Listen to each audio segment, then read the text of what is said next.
भी आप लोगों को बताते हैं कि आबना हुर्मस में ऑयल टैंकर के करीब 2 धमाकों की इत्तला मौसूल हुई है।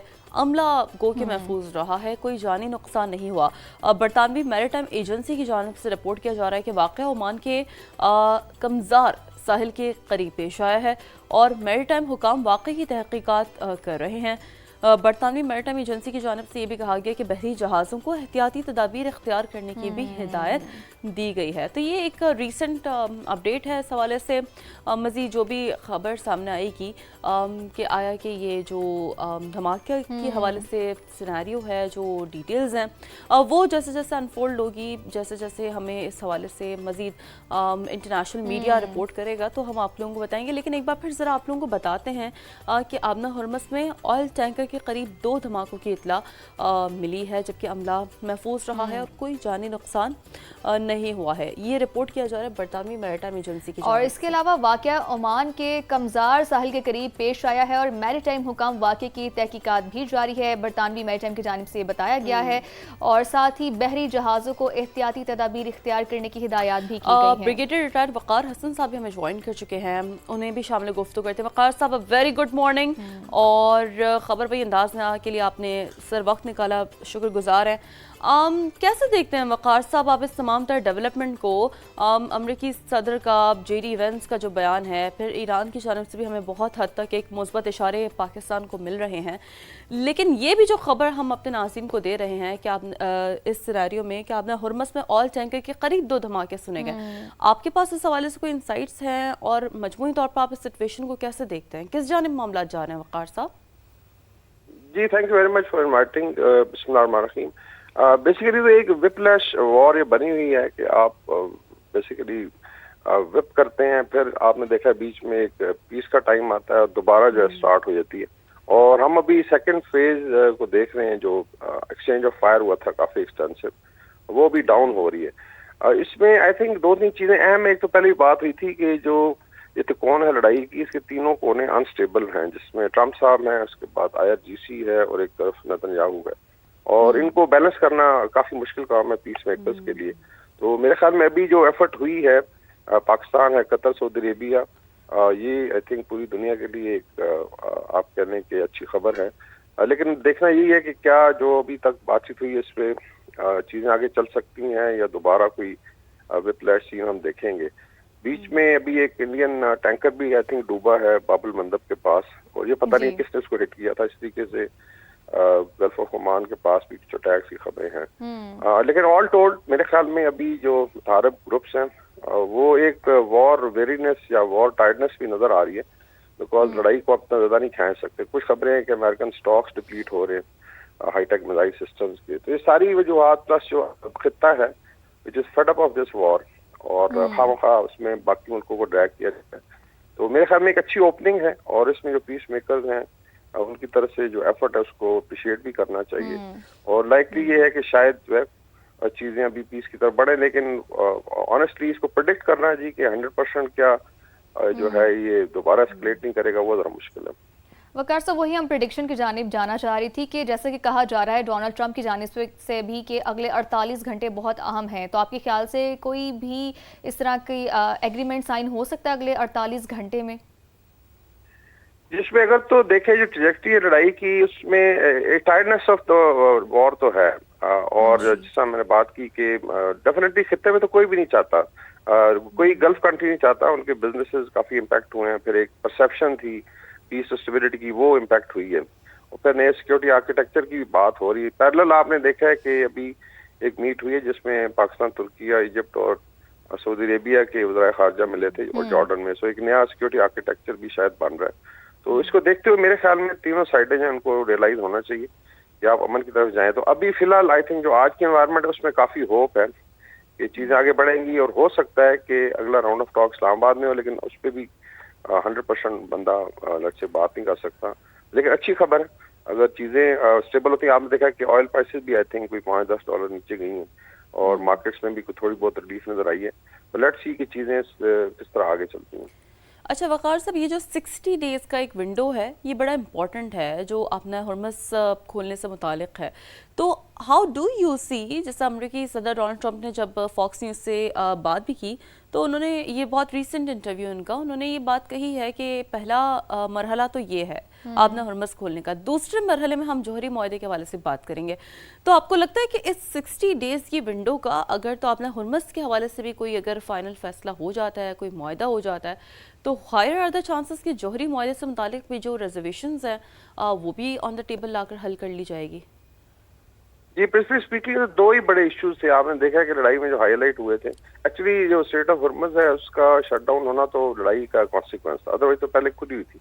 बाकी वॉज ईरान का जो न्यूक्लियर प्रोग्राम है, जिसपे आई थिंक पहले भी एक मायदा हुआ था JCPOA, जिसको बाद में ट्रम्प साहब ने सबटाज कर दिया था। तो मेनली यही दो पॉइंट्स हैं।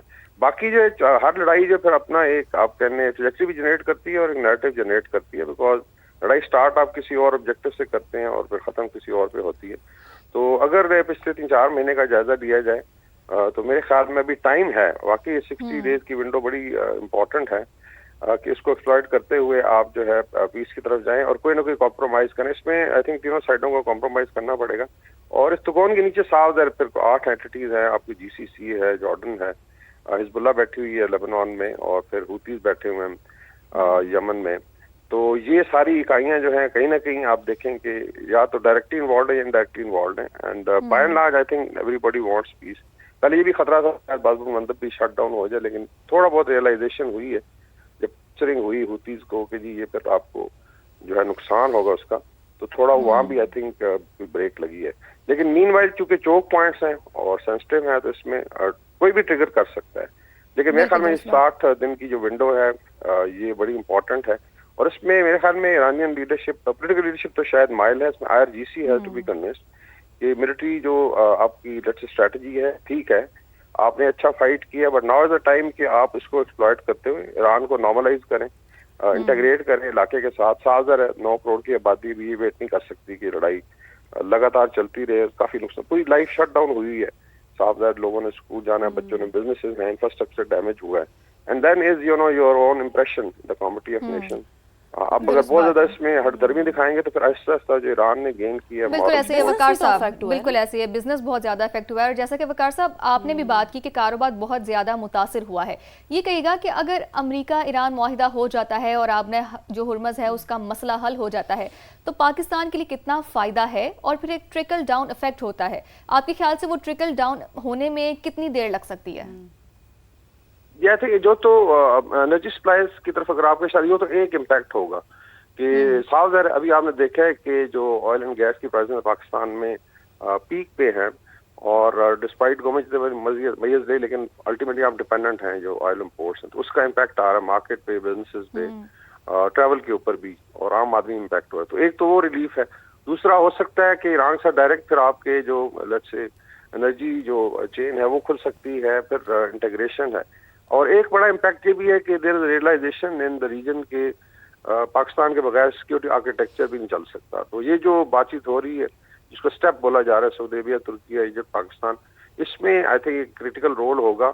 और आपका जो डिप्लोमेसी को भी मौका मिलेगा, जॉब भी खुलेंगी और पाकिस्तान को एक अच्छी नजर से देखा जाएगा। Already we have a very good impression. In Gulf में फिर आपको एक इम्पॉर्टेंट प्लेयर के तौर पे, पिवटल प्लेयर के तौर पे देखा जाए। उसके फिर अपने डिविडेंड्स हैं, बिकॉज उसके अंदर फिर जो मिलिट्री डिप्लोमेसी है और जो मिलिट्री इंडस्ट्रियल कॉम्प्लेक्स जनरेट करता है इकोनॉमी, वहाँ भी पाकिस्तान फायदा उठा सकता है। तो मेरे ख्याल में I think there is silver lining, provided ये चीजें जितना जल्दी हल हो जाए।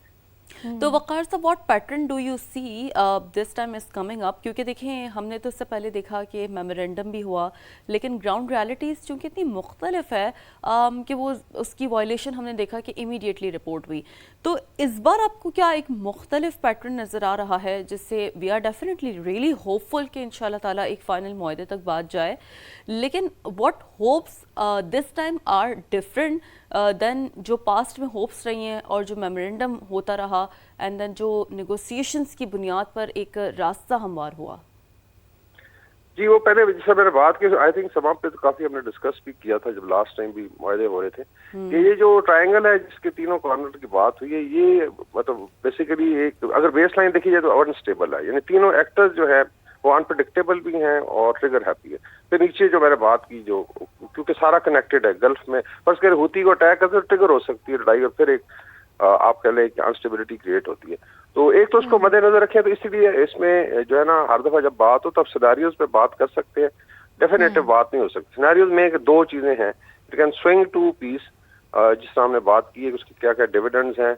अमेरिकन मिलिट्री के ऊपर भी प्रेशर है, सेंटकॉम की जो रिपोर्ट्स आ रही हैं अभी तो अमेरिकन मैगजीन में छप रही है कि स्टॉक पाइल काफी डिप्लीट हुए हैं, तो इसका मतलब है कि आप जो है इस तरह एग्रेसिव तरीके से कंटिन्यू नहीं कर सकते। और ये फिर ये अगर देखा जाए टेक अ मिनट के 2.5 फ्रंट लड़ाई की बात करता है अमेरिका के, they are able to fight on 2.5 front, जिसमें एक पैसिफिक में है और एक यूरोप में जहाँ लड़ाई हो रही है और एक गल्फ में जो आधा फ्रंट है। तो अगर आधा फ्रंट आपका स्टॉक फाइल जो है कंज्यूम कर गया तो फिर आप क्या करेंगे अदर फ्रंट, मतलब स्ट्रेटेजिकली तो वो ग्लोबल पावर है। तो ये भी उनको मद्देनजर रखना है कि इस इसराइल की लड़ाई में आपने कितना नुकसान किया है, और दैट्स व्हाई आई थिंक ये भी एक प्रेशर हो सकता है। ठीक, फिर आगे वकार साहब, ये इलेक्शन तो जो सिनेरियो नजदीक आ रहे हैं, बेस्ड। जी जी, जो इलेक्शन नजदीक आ रहे हैं अमेरिका में, Trump has to then make a final decision, victory declare करके निकलेंगे तो उनको वोट पड़ेगा, तो ये एक फैक्टर है। और फिर आ जाता है कि जो आई थिंक ईरान का अपना आई थिंक असेसमेंट है विद इन ईरान ऑल्सो कि काफी नुकसान हुआ है, जो उनकी कोस्टल बेल्ट है जो ऑल अलोंग पाकिस्तान से लेके और कुवैत तक, इसमें 150 किलोमीटर की पट्टी पूरी तरह इम्पेक्टेड है। इंफ्रास्ट्रक्चर है, ब्रिजेज हैं, वाटर डिसैलिनेशन प्लांट्स है, एनर्जी इंफ्रास्ट्रक्चर, तो इसको अगर वो कंटिन्यू करते हैं तो फिर वहां भी खतरा है कि लॉ ऑफ डिमिनिशिंग रिटर्न लग जाए और आपका नुकसान होना शुरू हो जाए। तो मिलिट्री इंस्ट्रूमेंट की भी एक लिमिट है। तो मेरे ख्याल में इन चीजों को देखा जाए तो देयर आर चांसेस कि चीजें अमन की तरफ जाएंगी बाय डिजाइन और बाय डिफॉल्ट। सही। वकार साहब, ये तमाम तर चीज़ें तो सिनेरियो बेस्ड हो गई। अगर हम इस तमाम तर तनाजुर में देखें और सीज़ फायर के बाद भी हम ये चीज़ें देखते हैं कि ईरान का एक बहुत ही स्ट्रॉन्ग स्टांस रहा है आबना हुर्मस पर, कि आबना हुर्मस के जो भी मामलात हैं वो सिर्फ और सिर्फ ईरान और ओमान देखेंगे। अब अगर रजामंदी जाहिर की गई है कि आबना हुर्मस खोल दिया जाएगा, तो आपके ख्याल से क्या एक तरीक़ाकार अपनाया जाएगा? क्योंकि ईरान का बहुत स्ट्रॉन्ग स्टांस था कि इसमें कोई भी मुदाखलत नहीं करेगा आबना हुर्मस के मामलात में, वो सिर्फ और सिर्फ ईरान और ओमान देखेंगे। ये देखिए, अगर इंटरनेशनल लॉज देखें सीज के या स्टेट्स के, उसमें तो ये चीज नहीं बनती। लेकिन लेट्स से कि अगर Iran has to be compensated, जो पहले भी बात हुई थी कि किसी न किसी बहाने जो $300 बिलियन की बात हो रही थी, उसमें गल्फ कंट्रीज और ऑल्सो रेडी हम चिप इन करेंगे। तो आई थिंक उसको करने के लिए फॉर सम टाइम उनको कुछ आप कहने के जो टॉल है उसमें आई डोंट नो अभी इनके क्या मुआहदे हो रहे हैं या क्या बातचीत हो रही है, दी जा सकती है। कई जगह पे खबर है कि $1 पर बैरल जो है वो रिसीव करेंगे, और बाकी जो है आने जाने का, चूंकि आप देखा स्टेट बड़ी तंग है, उसमें आने जाने का जो पैसेज है उसमें माइंस भी लगी हैं, तो उसमें एक तरफ ईरानी वाटर इस्तेमाल हो सकता है और एक तरफ ओमान का जो है। बट अदरवाइज ये इंटरनेशनल स्टेट है, बिकॉज एक लॉ भी है कि अगर एक चीज चल रही है इंटरनेशनल सिस्टम में तो फिर उसको बदलना बड़ा मुश्किल होता है। ये कोई लेट्स से ईरानी वाटर नहीं है सच, बट ये एक स्टेट है which is common to both side. तो एक तो ये है, और दूसरा है ईरान ने रिस्ट्रक्चर होना है, इसके अंदर रीबिल्डिंग होनी है, उसके अंदर दे नीड हेल्प, और साफ ज़र है वो चाहेंगे कि जितना नुकसान हुआ लड़ाई में उसका कुछ ना कुछ उनको कंपनसेशन हो जाए। तो इसको मद्देनजर रखते हुए हो सकता है कॉम्प्रोमाइज हो जाए, लेकिन चूंकि वॉर सबसे ज्यादा इंपॉर्टेंट होता है कि आपने विक्ट्री कैसे डिक्लेयर करनी है, और ये सबसे बड़ा इशू बना हुआ है पोस्ट ट्रूथ में। अभी भारत देख लें 1.5 साल हो गए लगे नहीं कि हमने ये कर दिया वो कर दिया, तो दिस विल कंटिन्यू। ट्रम्प ने भी क्लेम करनी है विक्ट्री, IRGC ने भी करनी है, और शायद नेतन्याहू ने भी करनी है। तो इसमें ये रिटोरिक चलता रहेगा, लेकिन आई थिंक जब फाइनल चीजें सेटल होगी तो मोस्ट प्रॉब्ली कोई परमानेंट हल इसका निकल आएगा। मोस्ट प्रोबेबली कोई परमानेंट हल निकल आएगा, और इंशाल्लाह हम तो यही उम्मीद करते हैं, दुआ गो भी हैं